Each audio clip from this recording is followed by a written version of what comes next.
All right. Let's get fired up here.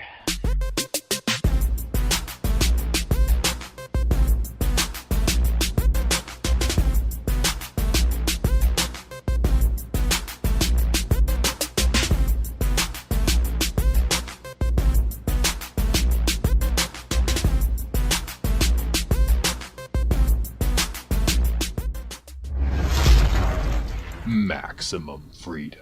Read. Stay on target. Maximum freedom. Stay on target. Maximum freedom. Read Rothbard. Yeah, boy! This is episode 44, and it can be found at actualanarchy.com/44. And if you want to get in on this Patreon action, check us out at patreon.com/readrothbard or our tip jar page at actualanarchy.com/tipjar. All one word, no space.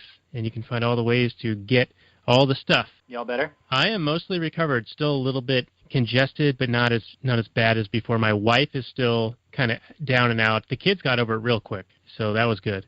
Your hive larvae are the ones that brought it in, I assume. Probably, yeah.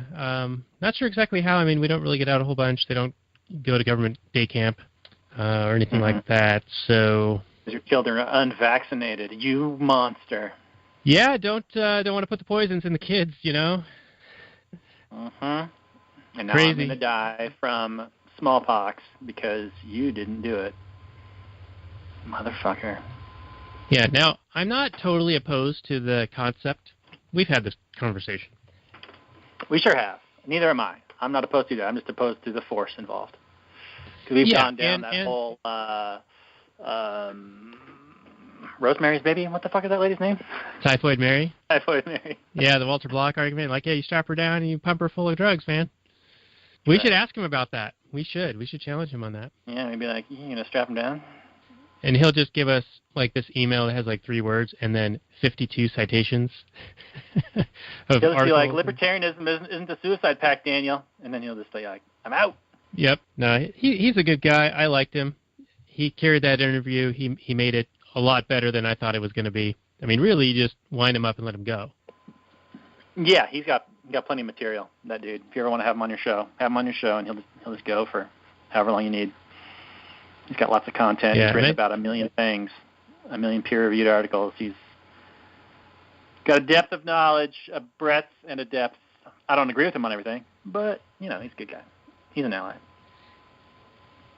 Yeah, and even you and I don't agree on everything. We agree on the important stuff. But I don't agree on the things you're wrong about, so, which would make sense. I wouldn't want to agree with you on the things you are wrong about. Well, maybe I can change your mind. Though most of the things you don't agree with me on are things that I don't have an answer for. Which is most things. Well, yeah. I just end up saying I don't know.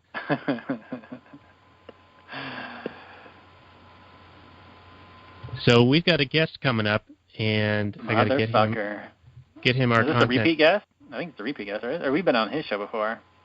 Has he been on this show before? Yeah, he has. Tombstone. Tombstone. Yeah, number 26. So /26. Now, I do want to say that, but the whole moving stuff around thing is brutal. Like this last episode, 43, the first they killed my father. Man, that was a tough one. I was moving chess pieces around, trying to make it make sense.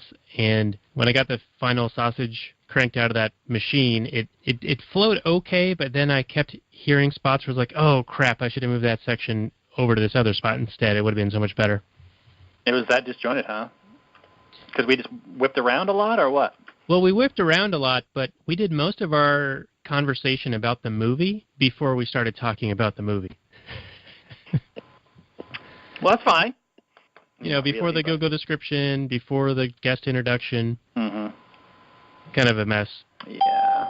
Oh, I think there's a kinky wizard in the room. How do you know he's kinky? Is he into that weird shit? Is he a brony? Oh, shit. Not the bronies are the weirdest. I mean, fine. Live your life, man. Do what you want to do. I know that there's a brand new My Little Pony movie out, so I'm sure he went and saw that already. Why do you think I would like My Little Pony? Well, isn't that what bronies do?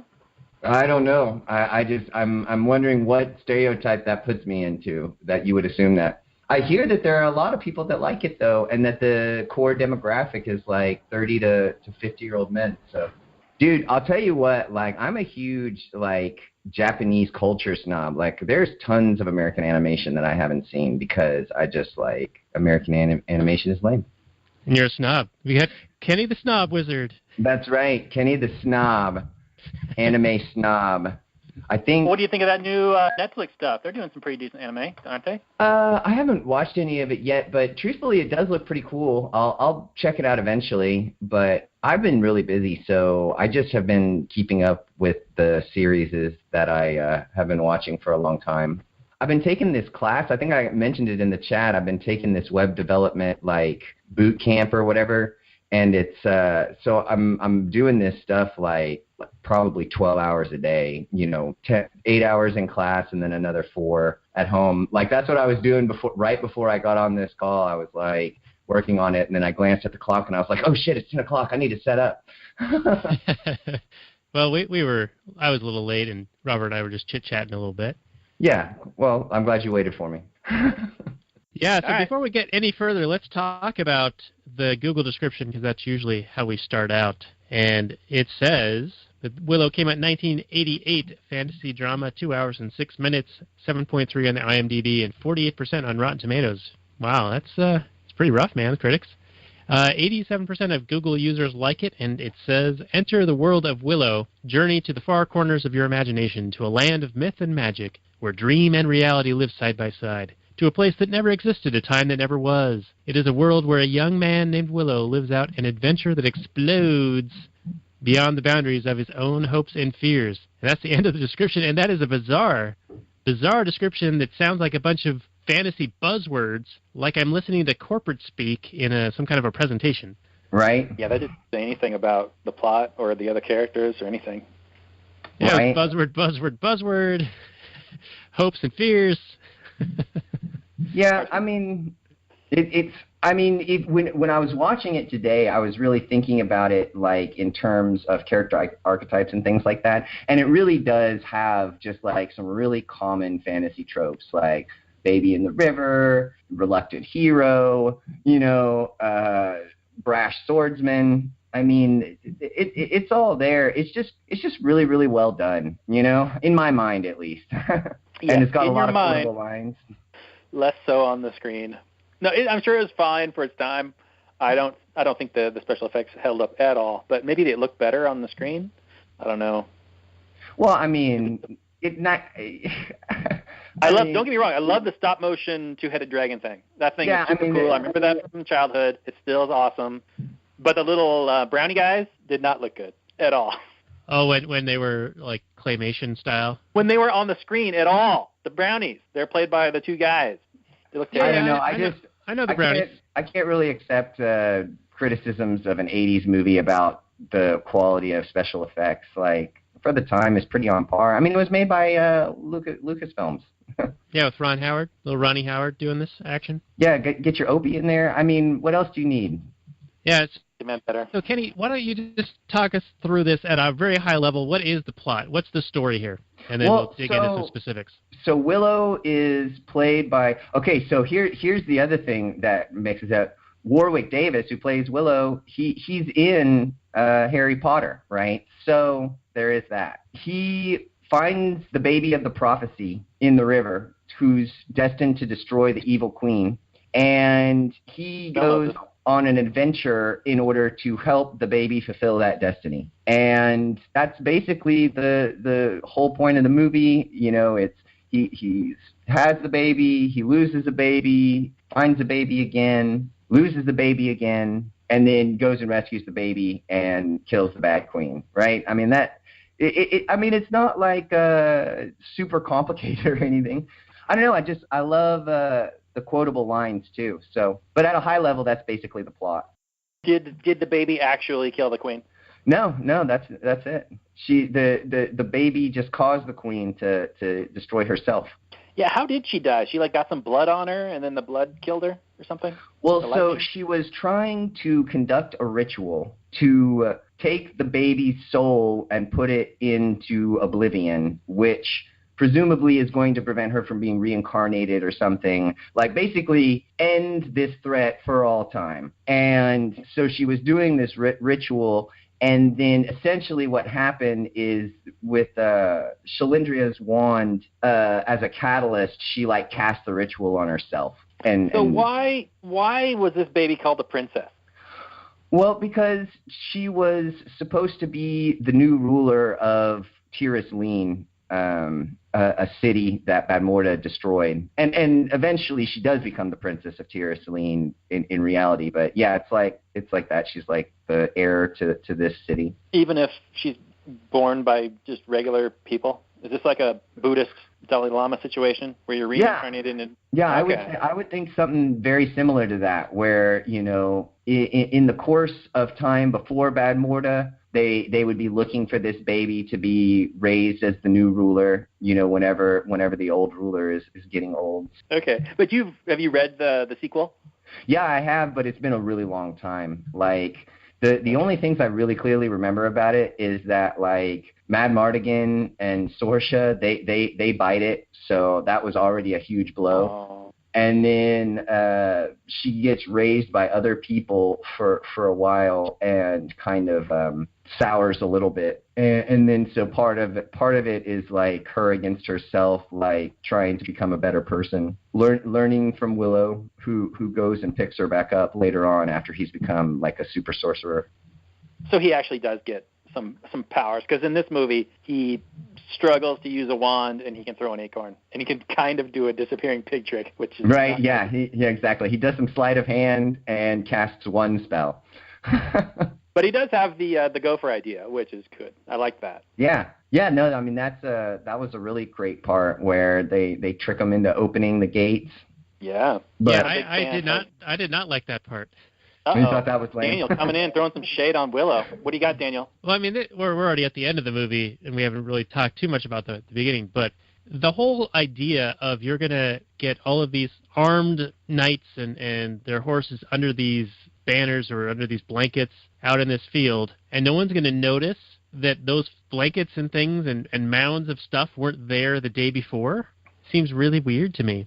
Yeah. And also, it seems right? Like, what I was going to say was, how did they have time for this? Because the ritual was already happening. This is like the longest you're talking about, ritual ever. You got no, it is a long ritual. Shrell, what's her name? Who? The wizard lady, good wizard lady. Oh, Rizal. Yeah, you got Rizal, man. She just made some holes with her wand powers. Yeah, I mean, I don't know. So like you said, we're, skipping way ahead. I really liked a lot of the cinematography too, going through, like when they're journeying out of the village, they have a lot of really cool shots that are like give off the vibe of, we're on a journey and this journey's taking time and going through the forest and everything. And I thought that was a really cool montage. But even before that, like there was one thing I was noticing that I thought was cool, and that was like the political structure of the village. So they have High Aldwin, who I'm guessing is kind of not like a king, but more like a sage. He doesn't like rule, have absolute political power, but he's more like a counselor. And then they have kind of like a village council that the most powerful man in the village kind of dominates. Burglecut is his name. Yeah, the biggest, tallest guy. Yeah, and exactly. richest guy who Willow owes a debt to, so he's going to foreclose on his property if he doesn't get enough crops sold. Right. So I mean, there's some. I mean, he's got it on the line. No, and so Willow, he plays my favorite archetype, the reluctant hero. Like all along, he doesn't want to do this. And then eventually, like part of the movie and the story is him accepting his destiny to be the protector of this princess. And so, yeah, I mean, it's awesome. It's really awesome. Yeah, I did appreciate. Go ahead, Daniel. Well, I was just going to say we've kind of got the like you said, the reluctant hero, but it's almost like this baby Jesus / baby Moses story. I think it's Moses who's definitely Moses in the river, and the town and the town council are sort of mystical or mysticists in that they'll blame anything bad that happens, like if the weather turns bad, they'll blame it on Willow for finding this kid, for finding this baby. And when they brought the baby in there and they heard the town council like over, talking about whatever, they're like, oh yeah, whoever caused this to happen, we're gonna like string them up or something. Throw them in the pit, and then they throw start them in the pit. It's like in the pit. It's yeah. Yeah, it's like this mob rule, bloodthirsty little town. It seemed really. Yeah, this is a town that would definitely burn witches. Like, she's a witch. Oh yeah, no, I think so. I thought that political structure was really interesting, and I imagine that that there have been a lot of times and places in history where this was maybe like a stylized version of how a town council might be in a society that's really superstitious. Mm-hmm. Yeah, and seemingly bloodthirsty. I mean, they were looking for any excuse to kind of have that mob go out and throw the guy in the pit. One thing that I thought was pretty funny during that meeting with the town council was when Burglecut was like, no, the best warrior, he shouldn't go. Yeah. Because we need him here to protect the village. And then the town elder was like, oh, and this expedition needs a leader, Burglecut. The bones have told me you need to be the leader. And he's like, where's that warrior one? We want him to come too. Yes, Bunkar. He calls the Bunkar. It's great. It's a great shot too. It's like right onto his face. He turns and he's all sweaty faced, and he's like pleading. Oh God, it's so good. Yeah. No, Burglecut, dude. He's troll dung. It's horrible. He's really. And at the end, skipping ahead a little bit to the very end, he gets pooped on by the bird that Willow summons with his newfound magic. So that he got a fitting end, right? It's his comeuppance, yeah. Yeah, and then skipping ahead from the town council meeting where Burglecut ends up leading the expedition, then they come upon Madmartigan, and their mission is take this baby to other humans, right? Whatever they're called. The elder said, find the first person you see, basically, and give him the baby. Right, and that's your mission. Yeah, yeah, and that's right. And I love that as a mission. I thought that was perfect. I mean, you got this little pack of hobbits that really you don't give like the ring to this group of people. Like, you have the ultimate power of destruction in the universe, and you need to go take this into Mordor.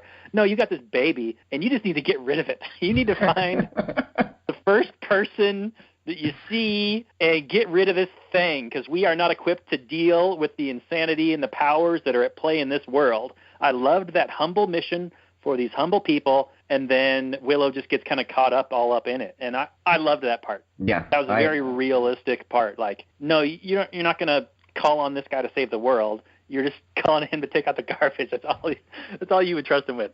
But, of course, the story turns on and he shows his belief in himself, and the beginning, I thought, was the best part of this movie. And then, of course, the twin-headed dragon thing. And then Madmartigan, he's really good, too. But yeah, so let's talk about meeting Madmartigan. So he's up in this crow's nest cage, similar to the bait naked woman in Mad Max Fury Road, but a little bit different. And he's, like, encaged in this thing and dehydrated, demanding water, hoping for water. And he's sort of instigating infighting in this little group of hobbits. And yeah, that was another thing I really liked, is that everybody refers to these guys as a derogatory term. Peck. Yeah, Peck. Yeah. Get out of my way, Peck. You're useless. Everybody hates them. I mean, not necessarily hates them, but just, doesn't see them as all that great. Yeah. No, I think that it was a way more realistic reaction than hobbits in Lord of the Rings, where they're all like, oh, little people, Yeah. I imagine that, like, that's how it really would be, is that if you had a race of people that were diminutive in stature, assuming that we're not in the modern world where we don't see, anything, no physical attributes can be judged upon, but you know what I mean. Right. Oh, I know. Not a social justice world, more of a realistic world. Yeah, it's however you're feeling right now, Kenny. Yeah. Yeah, and I liked it that it's not that everybody just hates them right off the bat and thinks they're trash and garbage. It's just, you're in my way, little person. You're kind of useless to me. I appreciated that. Yeah. No, it was cool. So we meet Madmartigan, and he's in the crow's cage, and we don't really get an explanation of why he's there, but he's there left to die.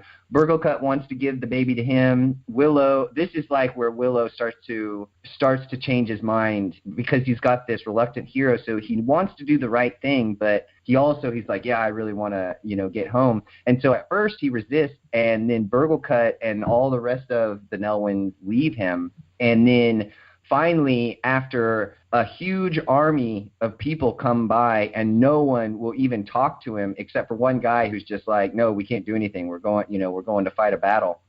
He finally decides that he's going to give the baby to Bavmorda. Yeah, and my last choice. There you go. The only one who's still talking to him. Yeah. But if we get back up for just a second, I do like the scene where Burglekutt decides that he's going to leave, and he takes the strong warrior with him and some of the other guys, and it's just Willow and his Sam. Yeah, I'm trying to think of it now. It's Migosh. Migosh, that's right. But right before the other group leaves, Burglekutt's like, "Are you challenging my authority?" And Willow's like, "Yeah, when it comes to this baby, I am." And I thought that was really cool. That was a little bit of an anarchist streak, a little bit of a Anarcho-capitalism there. Yeah. Not just blindly following the guy's orders, even though he was the quote-unquote leader of the party. Right, and an idea of a little bit of decentralization of power, right? Like, yeah, you're the leader of the expedition, but I'm the one that's in charge of taking care of this baby and making sure she's safe. Yeah, and he chose his own morality and his own decision-making over that of some authority that he knew was wrong, right? He knew that Burglekutt was not correct in what his order was. So disobeying an incorrect order, I think that's totally cool. Yeah, definitely. So this is the first time he doesn't lose the baby this time. Gives up the baby for Bavmorda, and then he and Migosh are on their way back to the village to come home triumphant. And then when they're on their way back, they find brownies who are, I guess, regular people, but they're just like miniature, like 10 like inches a tall or football. something. Yeah. Yeah. And they have stolen the baby from Bavmorda. And then this is where Willow gets Shalindria's wand and meets Shalindria, and kind of like, this is when they kind of tell us what's going on, right? We know about who Elora Danan is now. We know about what she's got to be the one that fights Bavmorda, which we kind of had an idea about before, but now it's like kind of all been spelled out for us. And then Willow is sent back out on a new mission to take Shalindria's wand to the wizardess Rizal in order to kind of find his party, as it were, to fight Bavmorda. Yeah, so this is a good spot as any to start talking about Bavmorda just in general, because she opens the film by imprisoning anyone who's pregnant because they might give birth to this prophesized child who has a mark on their arm that is the only person who could ever challenge her power and destroy her. And so she goes through this very totalitarian, authoritarian, and evil process of imprisoning all the pregnant women, and then killing or being willing to kill the baby, right? When the child is born with the mark, the midwife, who is really the hero of this movie, escapes with her, gets out of the path of the wild dogs that are chasing her for several months. Seems kind of bizarre, right? That it takes the dogs several months to find her and finally kill her. But she's the one who helped Elora Danan escape and then put her in the river. And Bavmorda is like this evil motherfucker who, there's a line where someone's saying like that Bavmorda wants to be involved in everyone's lives and controlling everyone. And my comment to my wife was, wow, she sounds just like the government. Yeah. No, she is like the very idea of a totalitarian regime, complete with, thought police and loyalty tests and everything. They don't go into, detail about the political structure, but you certainly get that idea that, there's probably a secret police and all that goes along with it that she's using to enforce her will and find out who the people who are against her are and put them down hard. She has one general that's a pretty big character in the movie, General Kale, and he's off in the beginning of the movie, fighting some people for her to conquer more or quell a rebellion or something, and then eventually he comes back and starts helping with the search for this baby, and he plays a pretty central role later on, but he's like kind of the button man, goes out and does hatchet man, does the wet work for her. Yeah, and he's badass. He's the Skull. She's the Emperor, and he's Skull Vader. That's how I think of him. Could be. I mean, for real. I mean, he's got that awesome skull mask, and he's got like all the best quotable, well, not all of them, but a lot of the best quotable lines in this movie are from General Kale. Give me one. Well, like, she's like, okay, so when you first see him, he comes in, and then she's talking about, I need you to help Sorsha find this child. And he's like, the baby of the prophecy, the one who will destroy you. When we were kids, we would just all the time, like, it would pop up. You'd be like, is this such and such? And they'd be like, what? The baby of the prophecy? And it's so great. And then what are some of the other ones? When they're sieging Tirith Lean, he's like, got all the one line commands that are just really quotable, like Sorsha, battering ram, and they go out and they get a battering ram, and then he comes in, they bust in the door, and they got the giant two-headed dragon that you said a little bit about, and he's like, kill the beast, find the baby. And I mean, it's just all these little things. Like maybe it's just my in group when I was young, but we were just all the time using these lines make references to Willow, and then also quotable in context where it made sense, but also was an allusion. So it's he's got a lot of them. Yeah, I was really surprised that my kids didn't freak out seeing the skull mask dude. Like, it is super badass. I mean, that would be like a creepy ass Halloween costume for anyone out there. Oh yeah, dude, General Kale would be an amazing costume. All right. Robert, so what's the next thing you want to talk? Oh, okay. You got a question for me? Well, I was going to ask you, what's the next thing that you got on your list? I've got 4 lines on my list.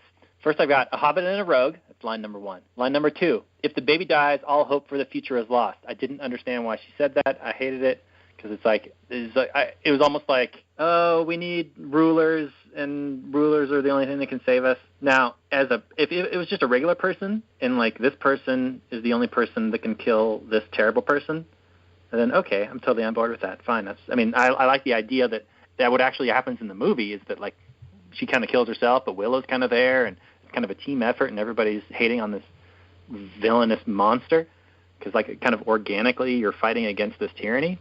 So I thought that was a great message, as opposed to, well, government comes in and saves us.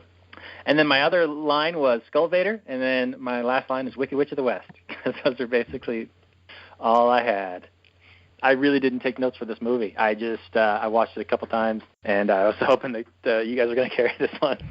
Well, when they get to the island with the sorceress Rizal, they're captured by Sorsha and General Kale, and they escape. And in the process of escaping, they have a couple of scenes where the romantic interest between Sorsha, the Queen's daughter, and Mad Mardigan.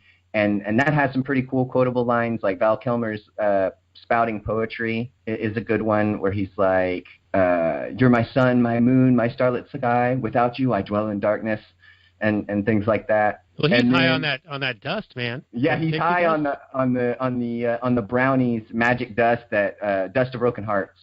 And so, yeah, it's crazy. And then it's funny. It's like later on, she's like, well, what happened? You said you loved me. And he's like, it went away. And she's like, it went away.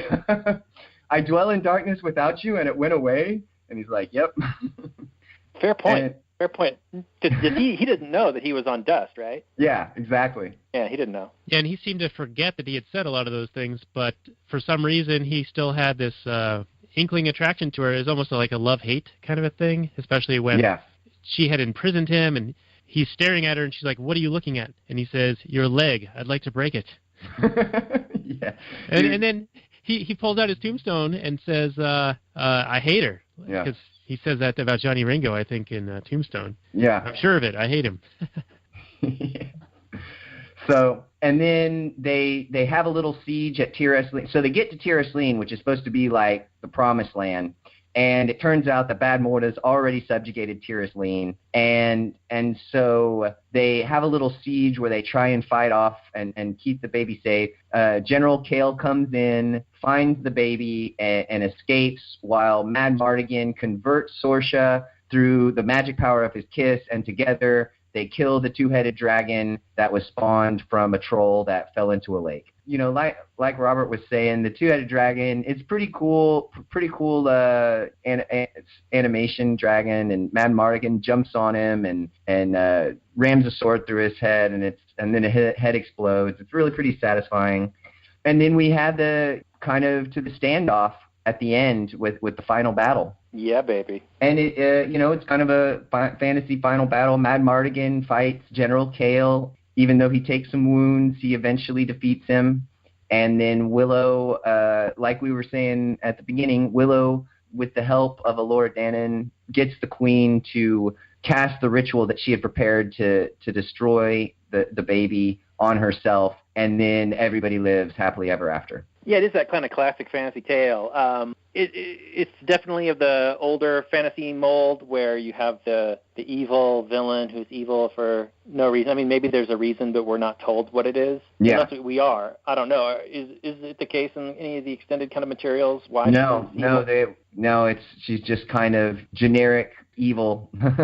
I wouldn't even say generic, though. It's just like really, really concentrated evil. You know, there are some 80s villains that are kind of just like a little bit evil, but she's hardcore. You know, she's murdering babies, imprisoning mothers, you know, casting evil spells, turning people into stone, all sorts of bad stuff. Yeah, turning people into pigs. Yeah, turning people into pigs. That one was awesome, right? Yeah, totally cool. You know, it's one of those movies that it's a lot more about entertainment than it is about a deep moral theme or anything, you know. But it makes you feel good. It's got the good versus evil. You know, I think that it's kind of unfortunate. Like, they don't really go into it a lot, but it's kind of unfortunate that the first thing they do when they overthrow the evil queen is like set up a new government. And that's a part that when I was young I loved, but now I'm kind of like, oh man, you know, like they have this opportunity here, and what do? We're setting the stage for more evil in the future. Yep. Which, you know, when you read the books, as it turns out, like it is the cause of more evil in the future. Them setting up this kingdom where she's the princess and Madmartigan and Sorsha are the protectors to help raise her and stuff. So yeah, that was good. But then you're ended on the last feel good, which is Willow is reunited with his love, Kaya, and she just, you know, they melt into each other's arms. And then, like I was saying, he has some magic that he learned, and he conjures a bird, and then the bird poops on Burglecut. So it's, you know, a satisfying ending, I thought. That's a happy ending, I think, is what they call that. Yep. Yes. Very happy. It's like getting one of those massages. Yeah, this is the classic kind of hero stories tale, very simply told, but it's got its own kind of tone to it, which I appreciated. The story, which I think I would summarize as basically the hero's tale. I think it's the story of Willow coming into his own and believing in himself and defeating, you know, overwhelming odds with his wits. Not because this is a character who's very weak. He's not going to win a fist fight with anybody, but he outwits people that are far more powerful than him. So I thought that was a really good kind of moral, I guess, if you want to call it, or a really good theme or tale to tell that you don't have to be the biggest and the strongest to prevail in the end. Yeah, and even in among his own kind, he's not a big man. Like, I mean, so yeah, and no, it is, and then in the end, you know, he's not taking any crap from Burglecut too, right? Like, he overcomes the evil queen, and then it also helps him to overcome his personal bully. So it is definitely a story about that. And as it's another aspect of it that I really, really love. So, but he still owes Burglecut money, right? Right, and you know, if the term had come due, doesn't matter if he saved the world or not. Like, sorry, buddy, your farm's gone. It's not my fault. That's just how contract law works. Yeah, I'm on board with that. Sorry. I mean, maybe I'd give you you know, some extra time because you did save the world and all, but. But I don't think Burglecut would be obligated to do that. And Burglecut's kind of like a bad guy. Like, he's what I mean when I say, like, kind of low-key evil. Like, Burglekutt's not going out and murdering babies or anything, but he's kind of a douche, and he definitely uses his money and power to try and control people. Like, that's what we see at the beginning. And so, as it turns out, he doesn't lose his farm. I think that there could be a scenario where he would, and it would be legitimate, although sad. See, and then the market provides, though, right? Because if Burglekutt is being such a horrible person, and the whole village is like, oh, give Willow some more time, whatever, he saved the world, rescued the princess and all that, and Burglekutt's like, no, well, presumably he would lose some business or at least some goodwill over that, and so, it might be bad for him later. Yeah, absolutely. He would suffer the social consequences of acting that way without, recognizing Willow's contribution to his own survival. I mean, he technically saved everyone's life, so including Burglekutt. Not that makes Burglekutt obligated, but yeah. I mean, do you guys think that Burglekutt was sort of the dig at the Scrooge McDuck, like, capitalist style person? Yeah, there's a lot of them in movies of this era, and it could be that, but I don't think they go into it too much, but there's definitely that feel to it, because they kind of talk about how he's the big man in town and owns a lot of land. But so yeah, I mean, I could definitely see that. Yeah, and it just so happens to be that he's also a major douche, and he kind of likes ordering people around. Yeah, I could see it as kind of a dig against that. Yeah, but I also saw him sort of as this bureaucrat style person as well. Like, he seemed to have a high position in the city council or town council. And I saw him abusing that power, sort of like, the jocks in high school who were kind of dumb would become, I don't know, prison guards or police officers or whatever. But there's this path that they can achieve this authority by putting a costume on and a badge, right? Yeah, libido dominando, that's a real thing. I have felt it in my life, but I recognized it as bad. And counterproductive to what I want to do. Yeah, so that's the Latin for the lust to dominate, is that right? Yes, exactly. It's a phrase that Lou Rockwell likes to use, and I like it. I think it's really good to describe how the people that get into positions of power why they do it, right? Like, they do have a desire, and they cloak it in all sorts of rationalizations, like we all do. Anytime you're doing something that is wrong, you're rationalizing on how it's not wrong. And how they do it is, I'm sure some are just like, oh, I want power, but I think a lot are like, I want power to help others. I want power so that I can show people a better way to live and things like that. Absolutely. You're 100% right on that.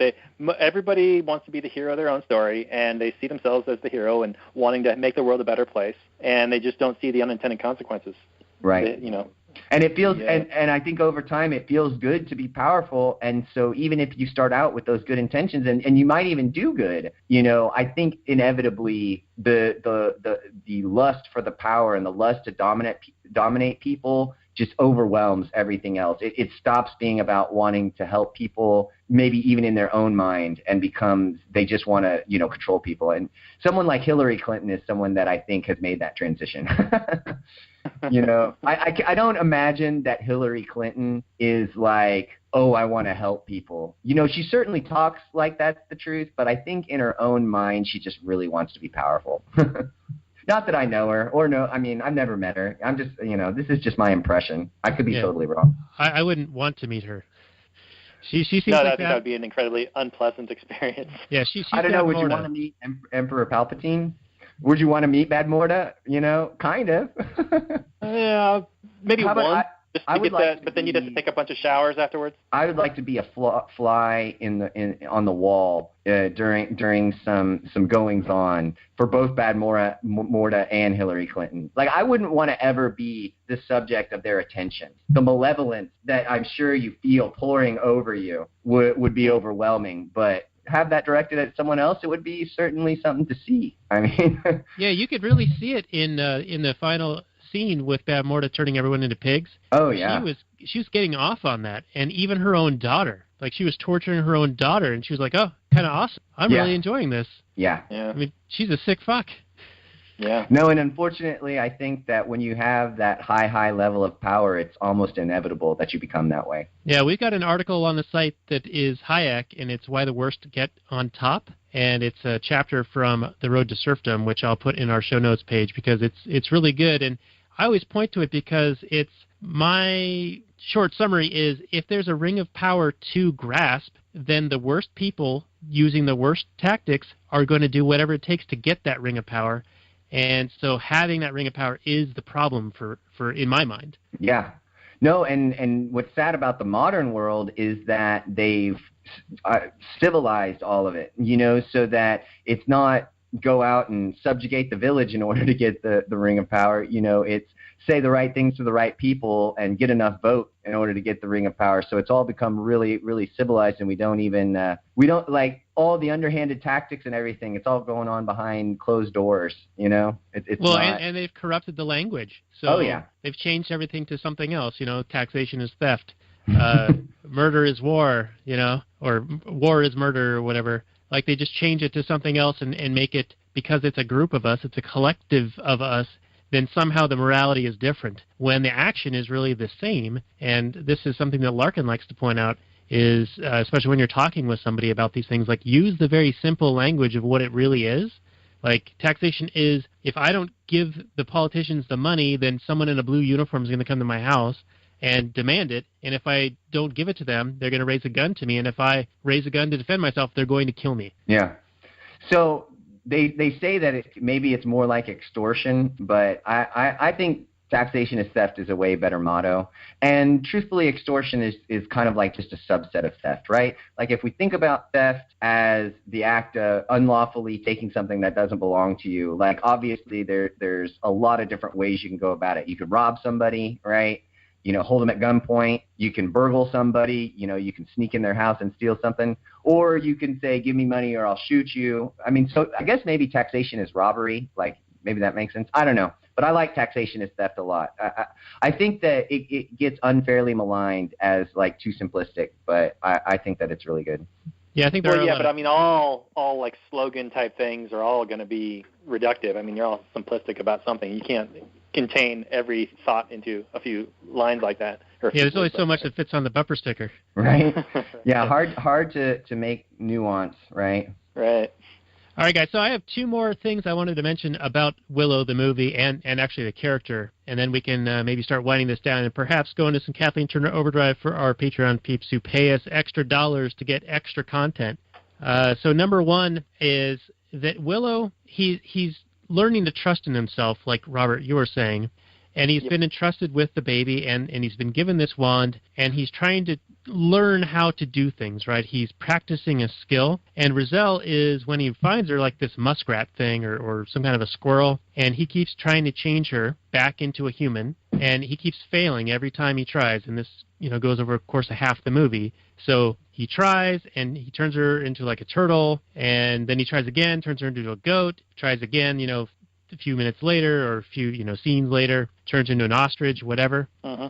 And it's only at the very end, after he's done all this practice, he's dedicated to specializing in this skill, this very particular skill, and he doesn't give up and he keeps going, that he realizes at the very end that he does now have this skill that he's acquired. And he uses it to help Laura Dannon force Bavmorda to, cast the spell on herself. Also, he is a bit of a magician type in the non-magical sense. Yeah, like an illusionist. Illusionist, yeah, the sleight of hand. And so they have the foreshadowing at the very beginning of the film where he's hiding the pig. He does that same trick at the end, and Bavmorda's like, what?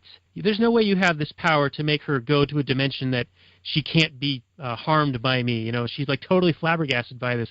And part of that, I think, is throwing her off. Like that causes her to start smashing her own altar, right? That's when all that blood exactly. and other things get spilled.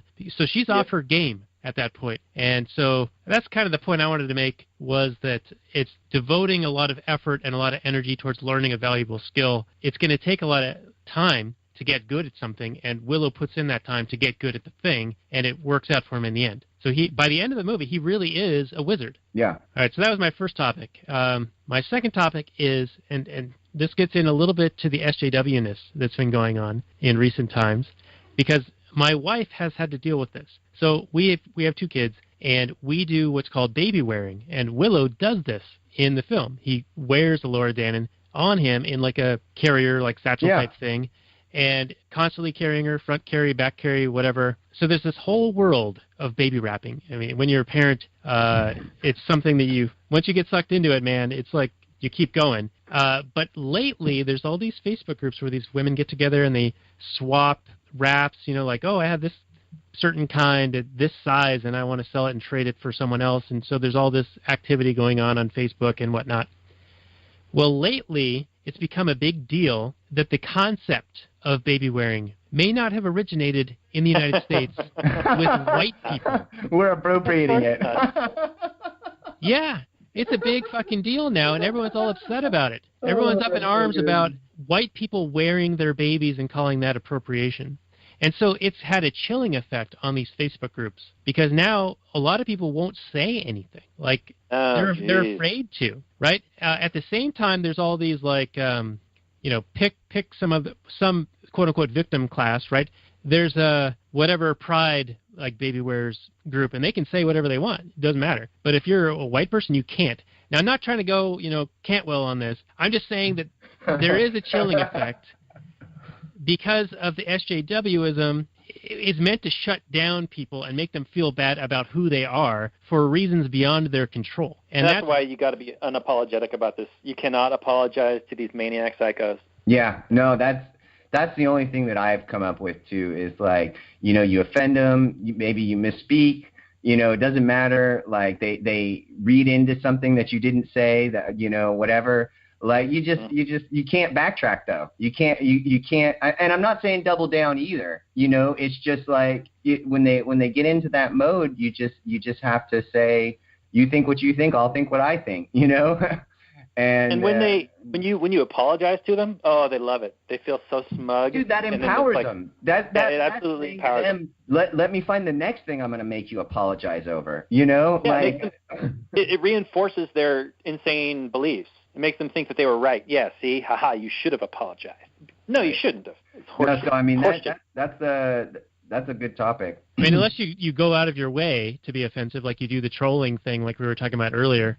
Though I think even that is kind of okay in many respects. Like Milo, he was saying many things that would offend people, and he would intend to offend them, and it just fell off his back like water off a duck's back. Most of it. Then they tried to nail him on some other bullshit thing he had said in the past about some kids, right? And it was his first sexual experience with like an adult, and he said it was the pop thing, sort of, but that whole whatever. Yeah, but it got totally misconstrued and turned against him when there's like, I don't even know who these people are, but there's some mainstream newscaster types or reporter types who are on TV, and they say openly some really fucked up shit that's way worse than what Milo ever said, and they get a free pass because they're progressives. I think Bill Maher was one of them. He was talking about how some underage situation was like a good thing, or was, and maybe it was like one of those teacher-student relationship things. He's like, oh yeah, the students were probably happy about that.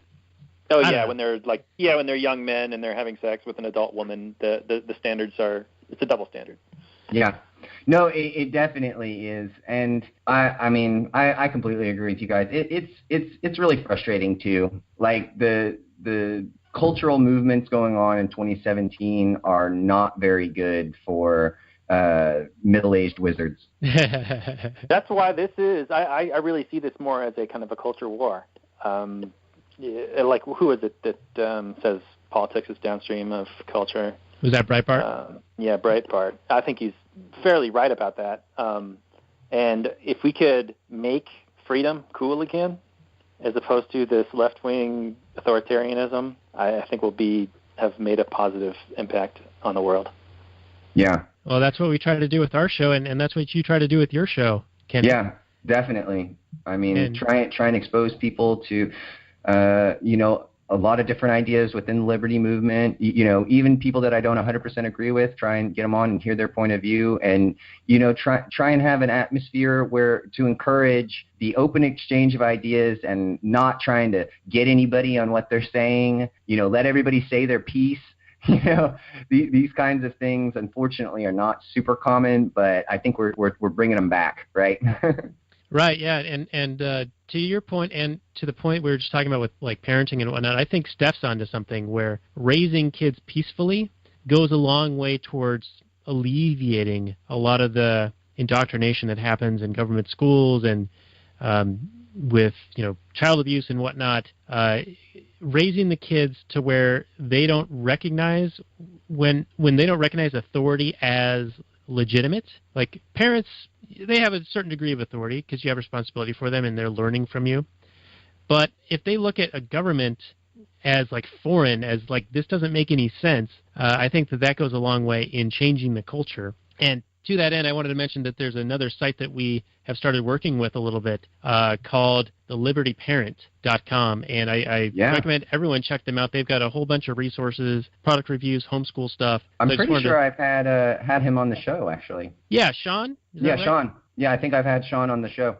Yeah, so they're super good. So check out Kenny's show with them as well. We'll probably have them on at some point. But thelibertyparent.com, I just want to throw that out there because I was talking about the baby wearing thing. And he's doing great work. Yeah, I think I think that all of that is super important for us that are in the liberty movement to band together, swap parenting tips, help each other out, learning on how to try and parent in a state-filled world, parent free children in a state-filled world. So something else. Go ahead. Something else. I was going to start. Sorry. Do it, Kenny. Do it, Kenny. I was going to start wrapping this thing up.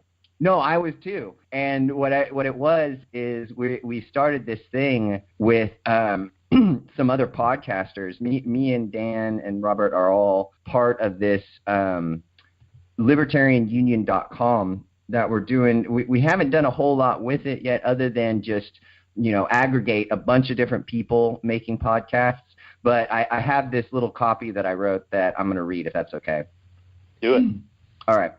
Love libertarian-themed podcasts? Is your listening queue dwindling daily? Look no further than libertarianunion.com. We are a loosely organized group of liberty-minded podcasts gathered together for your convenience. Listen to shows ranging from libertarian stances to movie reviews by libertarians to interviews with liberty-minded individuals. All the content you need to keep you educated and entertained. Go to libertarianunion.com today. So there's my little plug for the Libertarian Union. Well done, sir. Sounds hot. Yeah, I'm going to pull that clip and pass it around like a peace pipe, and everyone can use it on their shows as well. And we've got I did it for Tony too. Yeah. Okay, awesome. No, I'm saying we need to, this is how we promote. If we can cross promote on everybody's show, start getting our audience together, then everybody can be helping everybody out, and that's what I want. Yeah, and I'm just going to throw the list out there, and if you listening audience have any other suggestions, hit us up at our Facebook page or at emails or anywhere else and let us know who else needs to be added. But we've got our show, the Actual Anarchy Podcast. We've got Kenny's show, and it's listed as the Wizardly Wisdom Podcast, but you can find it at libertariannerds.com. We also have Don't Waste Your Hate. We've got Foreign Policy Focus, Libertarianism for Normal People, Liberty Weekly, the ANCAP Barbershop, and the Reed Rothbard podcast, Our Old Stuff, and The Enemy of the State, which is Murray Rothbard Lectures. And there's over 388 different shows right now that you can find and binge on for probably at least a few good months, just constantly listening to libertarians talking about libertarian stuff at libertarianunion.com. Yes, we love it. So that's my plug. So let's get back to this movie and just wind it down and perhaps go into some Kathleen Turner Overdrive. This is our episode on Willow. You can find it at actualanarchy.com/44 with our guest, Kenny the Wizard. And Kenny, we do a rating system here. Black and gold for super good movie, black and red for super garbage movie, and black and gray for not so sure. So let's get your little short review and then your rating, sir, please. Unless I just misgendered you. How dare you assume? No, I think this probably black and gray. I mean, it for me personally, I love this movie, and it will always hold a special place in my heart. But it's not breaking down any barriers. It doesn't have like a great theme to a moral that you're coming away with, other than just like be entertained. If you enjoy fantasy stories, this is a really good one. I would say among the best in the 80s fantasy genre. And but as far as the entire library of movies there are to watch, there are definitely way better ones out there. But for me personally, it would be 10 out of 10. But I think that if we're trying to have some sort of objective standard, then probably black and gray is what I would say. Oh, Kenny, but value is subjective and can't be measured, and you can't do interpersonal comparisons of utility. So we just need your answer for you. My answer for me is like if there was something above black and gold, then that's what it would be.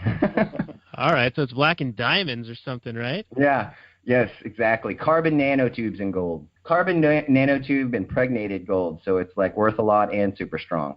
All right, I like that answer much better. So, Robert, what's your rating and summary review here? Yeah, so this movie, I think Kenny's right in that there aren't super strong themes you don't get out of it. This isn't a movie I don't think you're going to be thinking about for a long time afterwards. It's really going to stick with you, like, oh man, those themes are so heavy or whatever. I think it's it's like an hour and a half of popcorn entertainment, fantasy fun kind of adventure kind of a movie. It's got its funny moments. It's not, like Kenny was saying, for me, 80s fantasy probably peaked with Princess Bride. I think that's a movie that will stand the test of time. Yeah, Willow sure. maybe a little bit less so for me. I didn't grow up with Willow as much as I grew up with Princess Bride.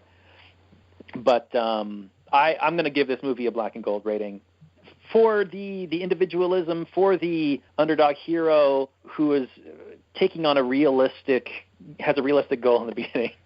I really appreciated that a whole lot. And then it just so happened that he kind of bumbled into taking down this evil supervillain, but he used it with his wits.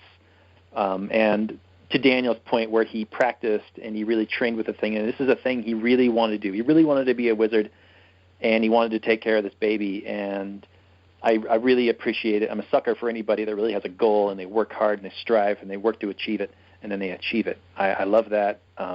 So you see it in movies all the time, and every time it happens, I appreciate it.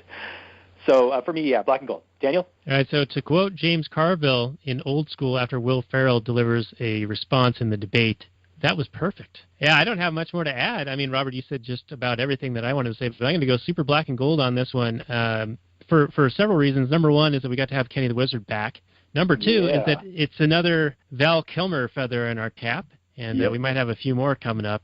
It's really surprising to me how many movies he was in that really still resonate and are worth going back to watch. I mean, you've got Tombstone, like we've already talked about. You've got this movie, Willow. We've got Top Gun. He's huge in that. Heat's a very good movie. Oh, yeah. Have you guys seen The Saint? I've seen it. Not in a long time, but I have seen it. That was another one. I was a big fan of. Like a Mission Impossible kind of a deal thing? Yeah, it's based on a Roger Moore television series where a guy, it's kind of like a Mission Impossible, but the gimmick is that the guy pretends to be Catholic saints. Like he names all of his personas after Catholic saints because he went to Catholic school and all this, that, and the other. And so I found it really enjoyable. So yeah, I'm Val Kilmer all the way. I love him. Yeah, and so that's a little prelude for our next episode, which is looking like it's going to be another Val Kilmer flick, The Ghost in the Darkness. Oh my gosh, that one is good. Oh shit. That's the one where he plays the engineer building the bridge, right, in Africa? Yeah, and then there's the man-eating lions that are messing up with their whole system there. Yeah. That'll be a really good one. Who do you have for that? We've got the guy from Living Country in the City. He's got a podcast and a website. Oh, yeah. I've seen him around. I haven't really looked at his stuff very much because I live in the country, so I don't need to. I live in a small town. I have family in the country. Like, I don't need a podcast about it. I live it. Yeah, it's super good stuff, and he's a good guy. We've been chatting for a few months now about getting a show together, and so we're happy to have him. He actually had a hunting accident recently, and he's going in for surgery. Oh, man. And it's on his knees, so, not like life-threatening or anything. But he was saying, hey, I'm going to be laid up for a little while, so I've got time to do a show now because I'm not going to be out hunting. Well, that's awesome. He seems like a cool guy. Yeah, so we're really looking forward to that. So that's going to be our next episode, The Ghost in the Darkness. And this episode was Willow with Kenny the Wizard, libertariannerds.com, does the Wizardly Wisdom podcast. Kenny, tell them a little bit about where they can find more of your stuff and maybe just a brief, what's your show about? Sure. He said libertariannerds.com before the show. If you're a secret listener, super Patreon sponsor, you'll know that I've been slacking. So that content hasn't been updated super regularly, but I've switched recently from SoundCloud to Libsyn. So you can go to wizardlywisdom.libsyn.com to find all the most recent episodes. And I've had a lot of good ones recently. Had Nick Sarwark, chairman of the Libertarian Party, had Adam Kokesh, had Larry Sharp, Walter Block. So I've been busy bee somewhat and gotten some good interviews. And really, my show's about a couple of things. I like to talk about the nerdy stuff. I have an episode about Rick and Morty. I have episodes about Star Wars and stuff like that. And then I also like to talk about libertarianism, so I also do interviews with libertarian thinkers, and like I was saying earlier in the pre-show, is I really try and keep it nice and cordial and civil. I don't necessarily agree with every person that I have on, but it's good to have that platform for us to discuss the ideas. I mean, I think maybe my most recent one with Nicholas Sarwark is someone that I probably disagree with the most that's been on the show, and we still managed to have a very nice civil conversation, even make some jokes and stuff. So, I mean, that's kind of what I'm all about, is trying to get closer to the truth a little bit at the time, have a little fun doing it, and also give a platform to people to be able to say what they want to say, speak in complete thoughts. So yeah, I think that's what I would say about it. All right, very good. That's one thing I love about podcasts is that you really get to have that long form conversation. You don't just talk in sound bites like you see in the news. That's a good point, Robert. And I just wanted to add to Kenny, they can also find your stuff at libertarianunion.com. That's right. And there's a little category search where you can put in the Wizardly Wisdom podcast, and all of your most current stuff shows up on there. I can see episode 36 here for Nick Sarwark, and we've got a little description about your show and everything. So yeah, did you pull that from my website? You're so high speed. I done really are. Yeah, no, that's the description from the website, and and it's really good. I will, anybody that's wondering about who I am and what I'm about, like I have kind of a fictionalized stylistic semi-biography of myself on the website as well. So why I do what I do, and and why do I take the angle that I take. So if anybody's interested, that's there for them too. All right, and that's at libertariannerds.com. They can find that one. Yes, and since you've put me on the spot while promoting it, then we're gonna have to do some updates. Definitely get the podcast episodes updated. And another good thing about libertariannerds.com is that we also do video game reviews and stuff like that. So there's a lot of cool content. My friend Darian, he does a lot of the reviews, and he does really good reviews. So if you're a video game guy, like I would definitely check out his reviews, because he does a really good job of doing what I would say fair reviews that are entertaining to read.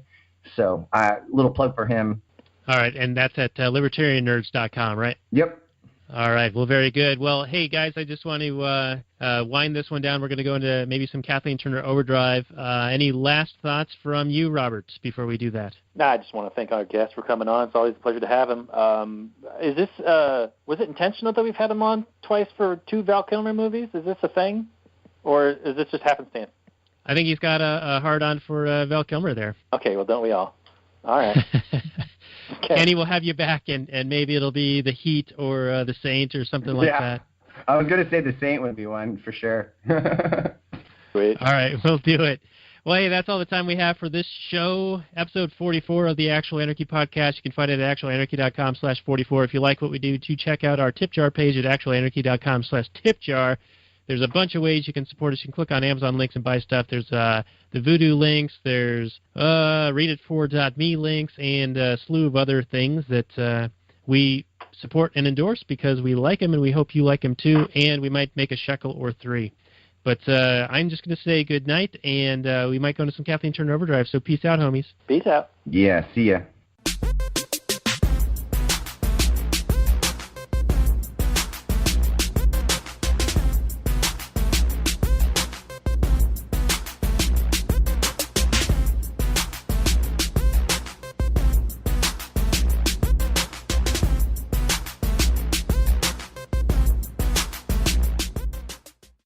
the Chipmunks. CHIPMUNK. We're the Chipmunks. Guaranteed to brighten your day. Do do do do do do do do do do do